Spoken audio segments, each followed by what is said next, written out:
Ke-127, Gigitan Vampir. Mereka pulang, Hanan dan Dijah naik motor juga. Hamad dan Baby boncengan naik motor lainnya. Dan sama seperti semula. Pak Kiai, Bu Nyai dan pasangan mantan baru itu di mobil. Mas, kok bisa sih? Mesti jadi lawannya terus. Sisi Kiai Rozak dan Kiai Halil. Tanya Baby di jalan sembari mengeratkan pegangan tangan. Jangan ikut campur. Itu urusan mereka. Lagian kan bukan berarti itu gontok-gontokan Beb. Bukan berarti mereka berantem 1 lawan 1. Beda konotasi. Jelas Hamad sambil berteriak, karena suara mereka terbawa angin di perjalanan. Ho! Terus, sebenarnya Ustadz Rohim itu, pebisnis apa Ustadz Siamas ya? Hamad diam sebentar. Bisa gak? Ngobrolnya di rumah aja. Aku capek teriak-teriak. Ucapnya memang berteriak, ya sulitnya begini kalau ngobrol di jalan. Tapi kalau gak ngobrol kesannya marahan. Hehe. Mereka tiba. Dan memarkirkan motor mereka di parkiran. Seharusnya Hamad tak ada kegiatan, lawang lagi liburan. Kan bisa ya jalan keluar, gak langsung pulang. Ngedek gitu. Masa sih nunggu ngambek dulu baru diajak pergi? Apa biasanya para suami begitu ya? Kan capek ngambek terus. Tak lama Gus Hanan dan Dijah juga parkir. Ah, kalau 2 orang ini udah mendarat juga. Angel wes. Susah bisa dapat momen berdua. Mat, jangan langsung ke rumah. Ikut aku dulu. Aku mau tanya pendapat kamu tentang baiknya kelasnya digimanain. Aku tadi ditanya sama mandornya. Katanya kalau mau dengan usulannya dia, separuh saja yang diruntuhin bangunannya. Kan. Baru aja dirasani. Baru aja dibicarakan. Udah kejadian sungguhan. Hadeh. Wes lah. Baby, kalau sudah ada Gus Hanan itu ibarat istri kedua. Yang mana? Di mana? Tanya Hamad malas-malasan. MTS loh, Mat. Udah ayo. Sek lah Gus. Mosok gak dikasih kendor aku. Aku ke rumah dulu. Bareng istri. Adem ayem santai dulu. Baru ke pondok. Gimana? Gus Hanan sudah selesai parkir dan sudah melepas helm juga jaketnya. Ya gak bisa bro. Mesti sekarang. Kamu kalau kadung masuk rumah, angel metunya. Susah keluar. Haduh. Ampun. Ningrum sama Rohim aja lebih gampang dicarinya daripada kamu.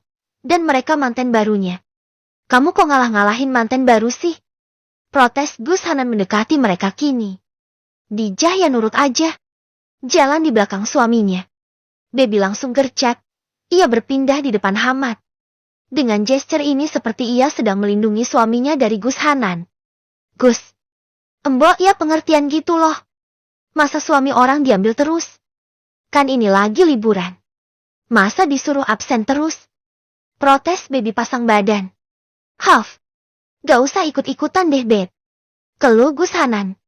Aku harus ikut campur lah. Masa aku gak dikasih waktu buat berduaan sama suami sendiri?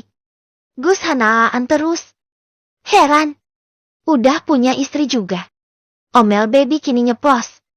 Gus Hanan menunjuk ke arah Baby. Anak ini. Kapan sih masuk kuliahnya, Mat? Kok rempong amat dia? Ini tuh, Beb. Jihad, Beb. Jihad kita. Kita memperbaiki layanan untuk penimba ilmu agama. Itu pahalanya melimpah. Tahu gak? Nah kan dapat ceramah. Iya. Tapi istri itu juga ada haknya untuk bersama sang suami. Gak diambil terus. Kayak gini. Ya kalau dibiarin, Gus Hanan vs Baby takkan ada habisnya. Sama-sama balas-balasan dan gak mau ada yang ngalah. Udah. Begini deh ya. Hamad memeluk Baby dari belakang dan membuatnya mundur. Gak lagi pasang badan. Ini modelan anak SMA yang lagi mau tarung sama anak STM aja. Heran. Udah main pasang badan dan tinggal tawuran aja. Kini Baby ada di samping Hamad. Pria itu memeluknya dari samping. Gini deh. Aku ikut Hanan sebentar. Gak sampai 15 menit. Kalau perlu. Kamu ikut Beb. Gimana? Biar gak lama. Ngapain nih anak ikut? Malah tambah request yang enggak nanti. Wuli. Aku udah gak MTS lagi Wuli. Aku udah lulus. Ledek Baby kepada Hanan. Haf, ini orang dua. Kelakuan banget sih. Udah ah. Kalian udah pada dewasa. Baby. Mau apa nggak kamu? Itu penawarannya. Ini juga tanggung jawab aku, karena aku pengajar di sini.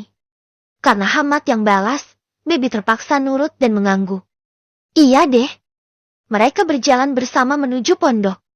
Para lelaki duluan yang jalan di depan. Dan para perempuan di belakang mengikuti. Lagian Jeti cewek. Posesif banget sih. Heran aku. Gumam Hanan mulai lagi. Dan ini memantik emosi Baby.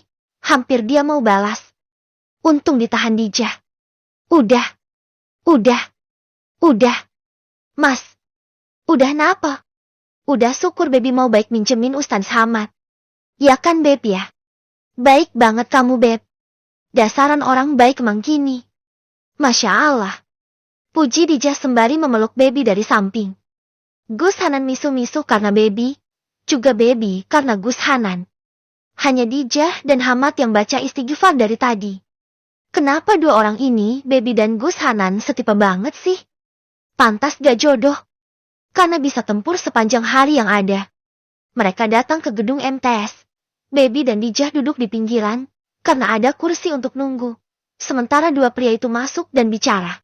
Berdiskusi sama si Mandor mengenai perubahan yang diinginkan. Hampir setengah bangunan ini sudah ambruk. Dan memang mau dirobohkan semuanya. Bangunan 2 tingkat ini sudah terlalu tua. Kayaknya ini bangunan pertama kali pondok deh. Dan karena sudah tidak aman untuk digunakan. Makanya mau dipugar dan dirobohkan. Diganti bangunan baru. Berarti yang bangun mesti gercep banget. Karena harus kelar dalam waktu seminggu. Jah. Kok suami kamu ngeselinnya pakai banget sih Jah?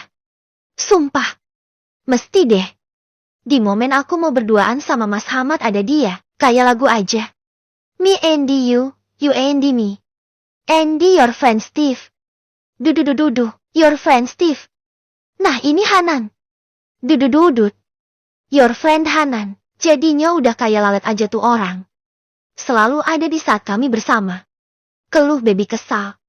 Matanya menyorot ke arah Gus idola semua santriwati yang kini sudah jadi suami temannya sendiri. Kenapa di mata Baby? Pria ini bukan idola sama sekali. Ngeselin iya. Haha. Sabar ya. Dia banyak tekanan. Di rumah dia kebanyakan baca atau mempelajari semua proyek ini. Dia itu Beb. Mikirin semuanya. Dilihat dari luarnya dia cengangas-cengengas. Tapi sebenarnya dia mikir, dia gak mau ngecewain orang tuanya. Karena ada beban harapan di pundaknya dia untuk jadi penerus. Jadi dia berusaha keras untuk gak ngecewain semua orang. Urusan renov ini kan gak masuk akal. Mau ngebongkar bangunan 2 lantai dan bangun lagi dalam waktu seminggu itu kan mustahil. Plus ada proyek lain. Ini kan pondok lama Beb. Ada bangunan dan fasilitas yang gak layak dan kalau dipertahankan malah beresiko nanti untuk penggunanya. Dia gak mau, makanya ada banyak yang harus dipugar. Tapi dia gak mau pas ada santri di sini. Takut ada masalah kesehatan kalau dipugarnya ada santrinya. Di sisi lain waktunya sedikit, dana sedikit. Jadi dia itu seperti simsalabim ini semua biar terjadi. Di waktu sedikit. Gimana caranya biar pemugaran ini bisa terlaksana semuanya dan tepat waktu? Baby masih melirik kesal ke arah Gus Hanan. Seharusnya dia dan Mas Hamad bisa enak-enak ngedate kemana kek? Ke alun-alun kek? Ke mall kek? Ke taman kek? Ini enggak. Ke pondok. Haduh. Ngeselin tuh orang. Mentang-mentang bojone lagi nggak bisa digarap. Malah suami orang dikasih garapan. Dia make uangnya sendiri loh. Karena waktu dan kebutuhan ini. Dia ngumpulin uang dari 2 tahun lalu. Jadi kayaknya ini proyek yang udah dipikirin dari lama. Dan dia udah nabung. Dia udah hitung-hitungan juga. Dan semua upah tukangnya. Jadi karena waktunya sedikit dan banyak yang harus dikerjain. Dia manggil banyak tukang. Dari jauh-jauh hari dia ngetap tukang di sini. Ada 2 grup yang dia panggil. Bayangin aja. Seharinya bisa lebih dari 2 juta buat tukangnya doang. Kali seminggu, belum barangnya. Semen, pasir lain-lain, ngecor. Apalah itu. Makanya dia gak ganti barang pribadinya dari lama. Dia mau ganti mobil dari lama karena udah terlalu jadul. Lebih banyak pengeluaran untuk ke bengkelnya. Tapi dia tahan. Karena uangnya buat renov dulu. Jah, aku tahu kamu cinta Eme Hanan. Tapi aku lagi emosi. Gak usah dibelah. Kenapa sih? Tambah emosi aku jadinya tahu. Omel baby. Ya kali aja kamu tambah reda beb. Setelah tahu apa yang terjadi sebenarnya. Aku tahu dia baik. Berniat mulia dan segalanya. Tapi kenapa jatah aku berduaan Eme suami diambil? Udah itu doang. Ngerti? Coba kalau kamu lagi gak haid. Apa mau dia diginiin? Emang dasar ini orang. Awas lebih dari 15 menit. Aku labrak lagi. Baby yang kini mesu-mesu, alias ngeroweng sendiri. Rohim, sudah. Di sini saja. Biar Buya sama Umi jalan sendiri ke dalam. Kamu selesaikan saja urusan kamu sama Ningrum ya. Tinta Pak Kiai. Tentu saja hal ini membuat Bunyai dan Ningrum heran. Ada apa? Dua perempuan itu tak tahu menahu masalah ini. Ada apa gerangan yang mau diselesaikan? Mereka tak tahu. Naam Buya. Balas Rohim dengan kalem. Ngapain sih? Nanti aja kan bisa. Aku nganter Buya dulu ke dalam. Gumam Ningrum kepada suaminya. Ningrum, ayo yang nurut. Kalau bandel, tinggal jewer aja Him. Kalau nakal apa lagi, cubit aja. Boleh. Tapi jangan sakit-sakit ya. Kasihan putri kesayangan Buya nanti nangis. Tapi kalau sampai nangis, kamu beliin aja kurma salut coklat yang ada kacang almondnya itu. Dia paling suka. Hahaha. Lah Pak Kiai malah ngebocorin rahasianya Ningrum. Buya amah. Bunyai hanya terkekeh melihat percakapan ini. Lalu Pak Kiai menggandeng tangan istrinya lalu berjalan ke dalam. Mereka masih di parkiran. Dan sudah melihat motor Hanan dan Hamad sudah terparkir. Ayo masuk. Ajak Rohim. Mau kemana sih? Apa nggak bisa besok aja? Apa kapan kek? Kan kasihan Buya jalan sendiri. Omel Ningrum matanya masih tertuju pada orang tuanya. Ia jadi teringat dan terbawa perasaan saat berkunjung ke rumah Pak Kiai Halil tadi. Ia kasihan dan bertekad gak mau meninggalkan orang tuanya. Terserah si suami mau apa enggak. Ia gak mau seperti Melati dan Malik. Ikut aja. Apa mau dicubit kayak Buya tadi bilang? Rohim membalas dengan senyuman dahsyatnya. Apaan sih? Gerutu Ningrum pada akhirnya masuk juga ke dalam mobil. Mobil kembali melaju. Tapi bukannya ke tempat lain. Malah mobil itu masuk ke dalam sebuah perumahan di seberang komplek pondok. Ini. Ningrum sepertinya sudah bisa membaca dan menebak apa ini. Pikirnya pasti sang suami mau ngajak ngontrak rumah. Sabar dulu. Dengar penjelasan dari aku. Aku sudah bilang ke Buya. Dan Buya sangat mendukung ide ini. Aku paham kamu terbawa suasana dan melihat kondisi Kiai Halil. Ningrum. Insya Allah kita tak seperti itu. Insya Allah dengan sebusa kita rawat orang tua kita. Tapi, salah satu kewajiban aku sebagai suami kamu adalah memberikan tempat tinggal. Rumah tangga itu lebih nyaman dibangun dan dipupuk kalau kita berdua yang ada di dalamnya. Bukannya mau memisahkan diri sama orang tua. Tapi lebih enak seperti itu. Jelas Rohim yang masih menyetir. Matanya juga fokus ke depan. Sebenarnya Ningrum setuju sekali dengan teori itu. Karena ia juga pernah gagal dalam rumah tangga. Adanya orang lain mah akan memperkeruh kondisi dan situasi. Ia paham betul itu. Tapi, momennya gak pas. Dia lagi mau dekat-dekatnya dengan orang tua. Malah diajak ke sini. Mobil berhenti di sebuah rumah satu lantai yang lumayan besar, bercat putih bersih dan berdesik minimalis. Buya setuju. Dan kita masih akan bolak-balik ke pondok Ningrum. Kita bisa istirahat di rumah Buya. Di kamar kamu, Jeti. Ini hanya tempat pulang dikala semua aktivitas usai. Juga, kalau ada keluargaku mau main, bisa ke tempat ini. Jeti tempat jujukan. Aku gak siap. Itu saja yang dikatakan Ningrum. Memang ia belum siap. Gak apa. Nanti saja pindahannya. Masih mau sama Buya dan Umi gak apa. Tapi kita selesaikan urusan rumah ini. Kita harus tanda tangan suratnya dulu. Ayo turun. Ajak Rohim dan ia turun terlebih dahulu. Ningrum yang bingung. mengikuti gerakannya. Ngontrak rumah pakai tanda tangan surat apa? Tanyanya heran. Rohim tak menjawab. Tapi ia meraih tangan Ningrum dan membawanya ke dalam rumah itu. Ternyata di dalam sudah ada seorang pria muda menunggu. Membawa map. Ya memang di halaman parkir sudah ada motor parkir di sana selain mobil yang dibawa oleh Rohim. Assalamualaikum. Sapa Rohim dan berjabat tangan dengan pria itu. Basa-basi dilakukan, lalu lanjut dengan urusan tanda tangan. Katanya si pria muda semua sudah beres. Tinggal tanda tangan saja. Ayo. Sayang, tanda tangan. Pinta Rohim dengan manis ke arah Ningrum. He. Sayang. Tanda tangan? Apa maksudnya dia sih? Ningrum mengerutkan dahinya. Saat ia melihat dokumen apa yang mau ditandatangani. Surat jual beli tanah dan rumah atas nama dirinya sendiri. Ini. Udah tanda tangan aja. Pinta Rohim memberikan ballpoint ke arah Ningrum. Ningrum menerima ballpoint itu dan membaca semuanya. Ada tulisan lunas di kwitansi yang terlampir. Juga nilai rumah ini. Dia melihat tanggalnya. Kemarin. Ini gila apa? Siapa sih si Rohim ini sampai bisa beli rumah cash dalam waktu pendek sekali? Kemarin banget apa? Terus, dibeli atas nama Ningrum. Ningrum tanda tangan, lalu si pria muda itu pamit pulang. Berjanji kalau sertifikat akan diurus olehnya dan diusahakan selesai semua dalam waktu sebulan. Karena harus keperizinan dan segala macam. Begitu suara motor si pria pembawa surat tadi hilang dan tak terdengar lagi. Ningrum berbalik ke arah Rohim. Apa ini?